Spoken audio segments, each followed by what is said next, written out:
The Woman in the Window has finally arrived on Netflix. I really liked the trailer for this movie when I first saw it, but does the film actually live up to its full potential? Let's talk about it.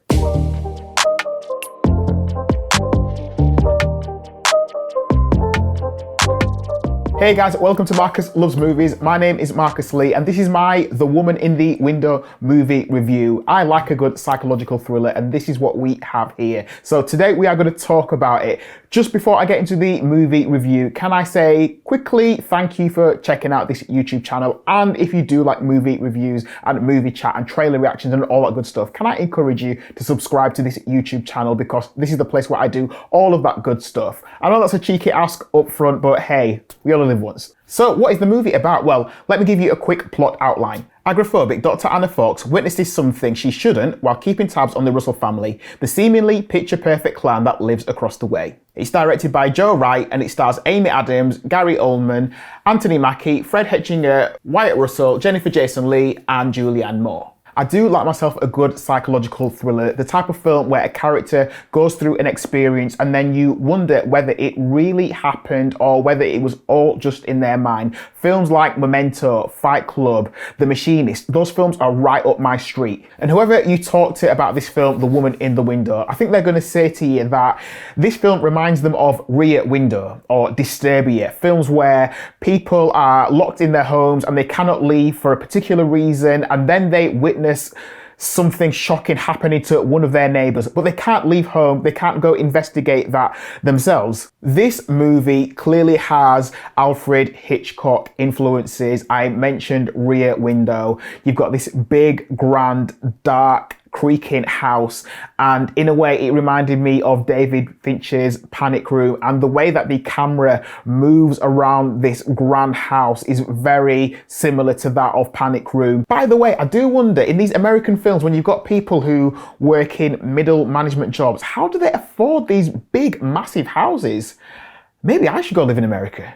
So I really liked the first hour of this film. I liked how they built the tension. I liked how we were going on a journey with Anna Fox, and every challenge, every struggle she was going through, you really felt it. Something as simple as trying to go outside was a huge challenge. In the film, she's told, hey, why don't you try going outside with an umbrella? Something that is quite straightforward for most of us, but you feel the angst and the tension as she tries to do something so simple. I like how characters were introduced. They all seem well-rounded, well-written, all with a interesting backstory. So I liked that. Like any psychological thriller, there are going to be twists and turns because, case in point, if we've seen something and that's what the film is selling us on, either it's definitely happened or it hasn't, and there needs to be a turning point that explains whether it happened or it didn't. So when the turning point happens in this film, there's a big reveal.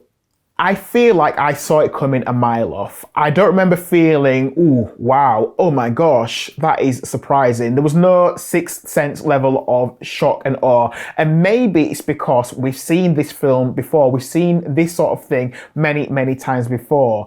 And maybe that sounds a little bit sarcastic, but I don't think the big reveal when it comes is massively surprising. And when you watch it, you might feel different, but I just felt like we've been here before. We've seen this film before. But that's not to knock the rest of the film. We still had good, enjoyable moments. However, when we got to our grand finale, because the film has to end at some point, when we get to the last sort of 20 minutes, there were bits that I thought were quite silly, quite far-fetched, but I suppose they work because they were quite fun.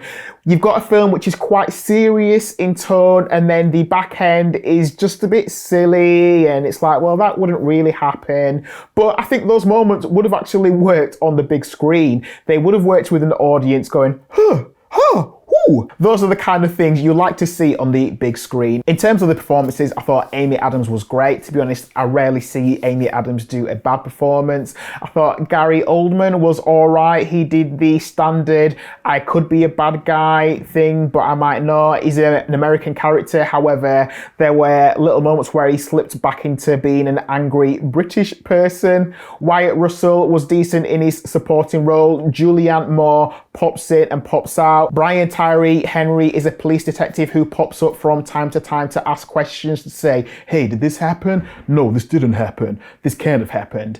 And I thought his role was a bit paper thin. He was a bit too much of a nice guy, a bit of a cardboard cutout of a character. But I must give a special shout out to Fred Hetchinger, or Heschinger, I'm not quite sure how to pronounce that. I thought he was really good in his role. So I thought this was a decent Saturday night film. Sometimes you don't want something that's heavy, like Shawshank Redemption or Schindler's List. Sometimes you just want a decent thriller that is there to be enjoyed. And this is what this film was. I think it's quite forgettable. It's not going to end up on any end of year list, but I thought it was definitely worth the watch. There are lots of things I could pick on in this movie. Like any film, I'm sure you can find flaws in it, but ultimately I think, did I enjoy it for what it was? Yeah, I did.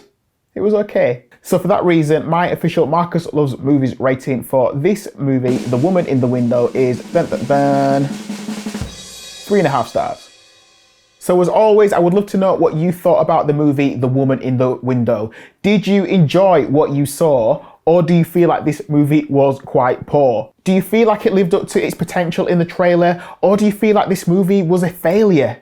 Please let us know what you thought. Leave a comment, give this video a like, and like I said right at the start, if you do like movie reviews and trailer reactions and film discussion, please consider subscribing to this YouTube channel and also hit the notification bell so you're notified every time I release a brand new video.